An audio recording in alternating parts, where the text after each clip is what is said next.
Chapter 5 Olav and Annika.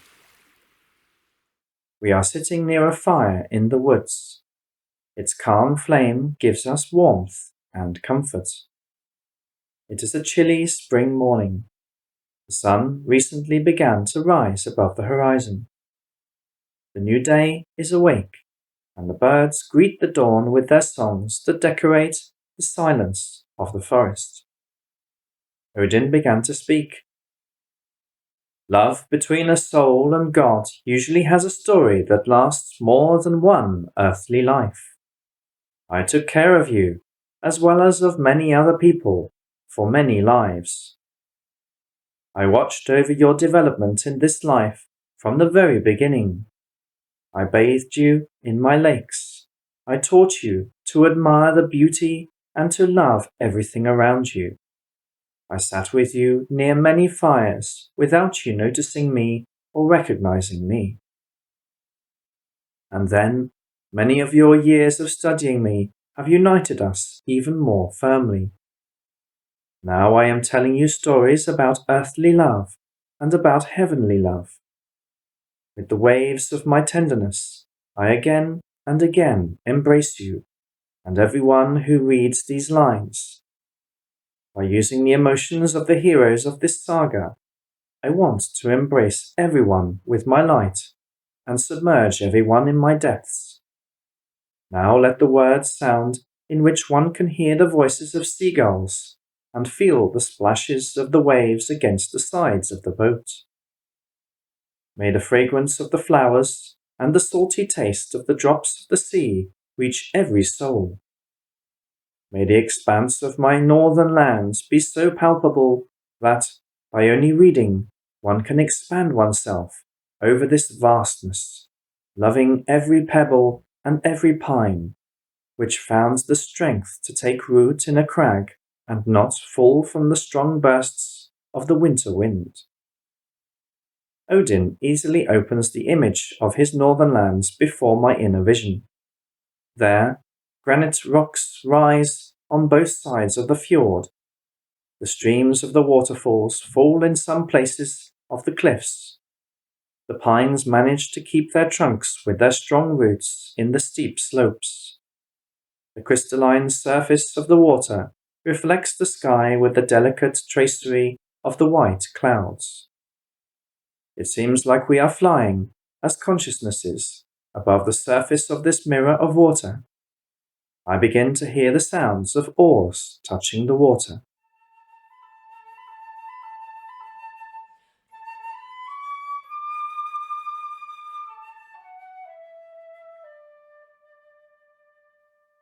The ship glided smoothly over the waters, entering into the fjord.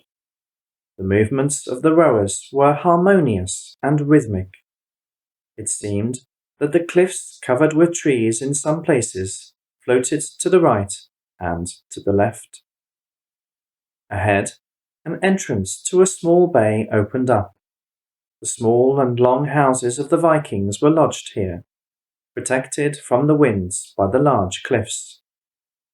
Not many merchants dared to enter these fjords, because those who lived here were accustomed to taking what the merchant ships carried with the aid of arms. The one who dared to offer his or her merchandise in this place, especially that expensive merchandise which Olav brought, had to have great courage and strength. Olav's lightweight and agile ship flew in like a seagull in the bay. The boardwalks touched the small pebbles. Olav disembarked and walked towards the armed people who left their houses. He said, "We have come in peace. From my travels to faraway lands, I have brought you my merchandise, golden wheat, white rice, fabrics, and jewels. If the owner of these lands allows me, I offer to your warriors and to your mothers and wives all that they desire." The Jarl Ingvar, who was the head of the clan, the governor of that community, and the owner of those lands and of some drekkers, personally went out to meet Olav. Well, merchant, bring your goods and we will look at them. Companions of Olav began to empty the trunks and sacks and put the merchandise inside the main house of that community. Meanwhile, the Jarl asked Olav, "Why are you not afraid that I will take away everything that you brought, and your life for good measure? Those who live in fear hide themselves in their houses instead of sailing the oceans. You are a warrior, and you know that fear leads to defeat in a battle. Fear is destructive not only in the battlefield, but it also brings undertakings into ruin. Brave people, however, go after the horizon, and God is behind their back as a protector and shows them the way. If we can reach an agreement, I will come back to your hospitable bay after 1 year and after 2 years, and I will bring the new exotic goods that destiny will send to me." "You are brave and speak in a beautiful way. We respect the brave. You are right. We will gladly listen to you in the future." Meanwhile, they began to hear the excited voices of the women who were inspecting the fabrics and jewels displayed on the tables. Annika was the only daughter of the Jarl Ingvar. She was as beautiful as a tender and delicate spring flower, slender with long blonde hair up to her waist, tied back by a thin ribbon around her head. Her blue eyes were the same color as the clear sky. She wore a white dress with the fine embroidery of blue flowers around her neck, and a belt made with threads surrounded her precious waist. Fragile and tender compared to the people around her, she was different and special. She saw Olav, and from this moment on she did not look at the brocade, or the precious stones, or the fine drawings on the buckles, or the different necklaces, or the earrings, or the little filigree chains. Now she only looked at him until their eyes met. And when this happened, what people call love at first sight occurred. A radiance ignited in the souls, that radiance which attracts one soul to the other. "Who is she?" Olav asked the Jarl Ingvar after a time that seemed to be an eternity. "She is my daughter Annika, but do not look at her like that. She is not for you, merchant. I am going to marry her to the owner of some nearby lands. This kinship will bring me great luck. I will be the supreme sovereign of all the local jarls." Olav did not answer, because first he had to make sure that she wanted to unite her life with his. And if this were the case, there would be no obstacles. The Jarl Ingvar invited Olav and his crew to stay several days to rest from their long sea voyage.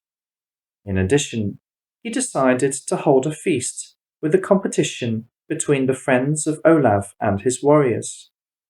He wanted to show his superiority over these foreigners.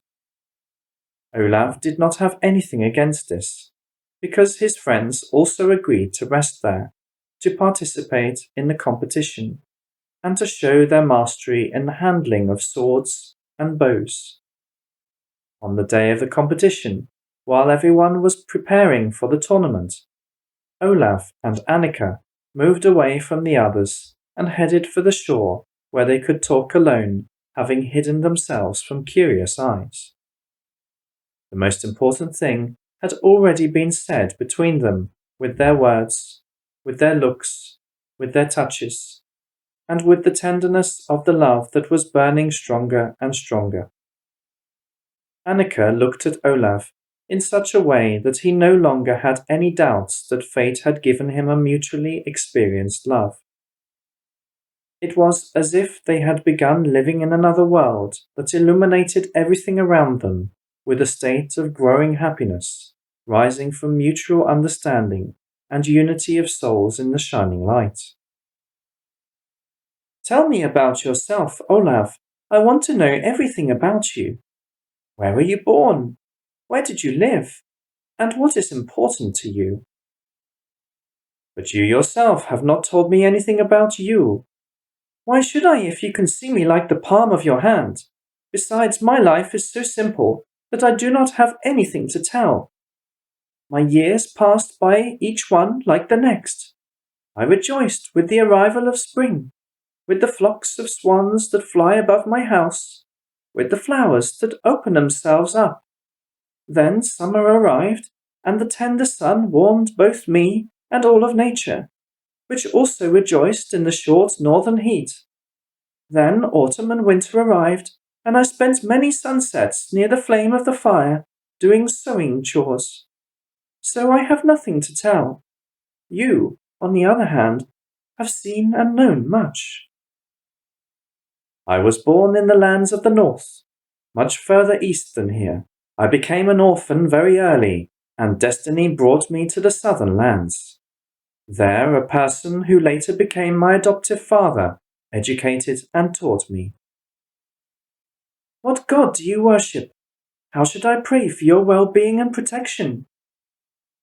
In my travels, I was able to study the many beliefs that exist in different countries and among different people. Through these studies, I recognize the sovereignty of one God who governs the entire universe. It does not matter if one calls him Odin, Allah, or Elohim. I believe that to each people he sends his messengers, which is why there are many who are called gods. Those who know the primordial as the truth, the wisdom, the love, the perfection, and the omnipotence also know that just as all rivers, seas, and oceans consist of water, all beliefs are similar to the sounds of the different languages used to designate the one divine power. No doubt there exists what the people themselves added to the legends about God and his messengers, and this is why many misinterpretations of the truth arose in the beliefs of people. It is similar to a reflection in the water. Without wind, this reflection is perfect, but when there is wind, the movement on the surface of the water creates alterations, and if the waves are very strong, you cannot see anything anymore. In spite of this, that which is reflected does not cease to exist. It does not matter if we can see the reflection or not. You speak so well, Olav. Tell me, how did you decide to come here with such expensive merchandise? I dreamed about returning here for many years, so I assembled a team of brave sailors and faithful friends. I will introduce you to each one of them. We have stayed in many places, and no one has created an obstacle for the peace and friendship that I have proposed. And in all these places the beautiful women could not keep their eyes off of you? Annika jokingly asked. Possibly, but I found you. Love is the most beautiful state of the human soul, and you gave me the happiness of being able to love you. Why do you not seek to participate in this competition that my father organized? Your friends also want this entertainment. Are you not afraid that they will think you are weak? Do you really want to be here with me and not there? Yes, I want to be with you and not be separated from you even for a moment. I control the sword and the bow fairly well, but I believe that one should not use arms without extreme necessity. I am not afraid to appear weak, because I know my strength. But I saw several times how my loved ones perished. It is difficult for me to explain it now with words, but I learned the law of the Creator that calls on us to not cause unjustified harm to anyone. Therefore, one should not even tear out a small flower without extreme necessity. Right now, looking at these forget-me-nots near the water, I see in each one of them a small manifestation of the marvelous beauty of the entire earth, this beautiful creation of God. And the plants not only manifest the beauty of the creation that delights us, but they also feed our flesh with their fruits, and through this, their strength adds to the strength of each one of us. The suffering and the pain of assassinated animals or the suffering of people due to enmity among themselves is, in my opinion, what violates the laws that please the Lord, who created all of this. Do you really believe that there can be perfection on earth? Asked Annika. How can you doubt this, experiencing the delight of the love that has brought us together? They embraced each other and united their lips. Later, when they continued their conversation, Olav said, It is important to understand that what people consider to be an ideal for themselves does not always really bring them closer to the authentic perfection. Many consider kindness and mercy as weakness, while force, cruelty, and certainty in the right to avenge oneself are considered to be bravery. It is not easy to change these convictions. The victories in this tournament will entertain the pride of many. For some, these victories will serve as lessons in the art of combat, while for others, they will be a motive for envy. But I believe that this tournament will not cause harm to anyone. If you triumph, it will be more likely that my father will agree to marry me with you. I am not sure of this, Annika, but we can try it. All right, let this competition be for me too. Let's go. They held hands and walked happily towards the crowd of spectators and participants. When they arrived, the Jarl looked at his daughter disapprovingly, but she gave him a brave and firm look back. The happiness and love made her fearless. Then the Jarl understood that now it would be difficult for him to get the obedience of his daughter, and he regretted having started this feast. However, it was too late. The entire community, from children to adults, gathered to see the duels. Even the women with children who were breastfeeding came to see how the foreigners fought. Among the friends of Olav, there were some Africans, and their dark skin was the subject of wonder.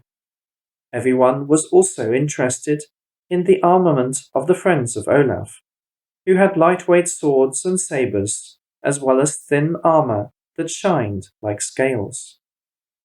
Every person wondered if this armor would resist the strong blows, and also how these foreigners would fight. In the beginning, each fighter competed in shooting bows.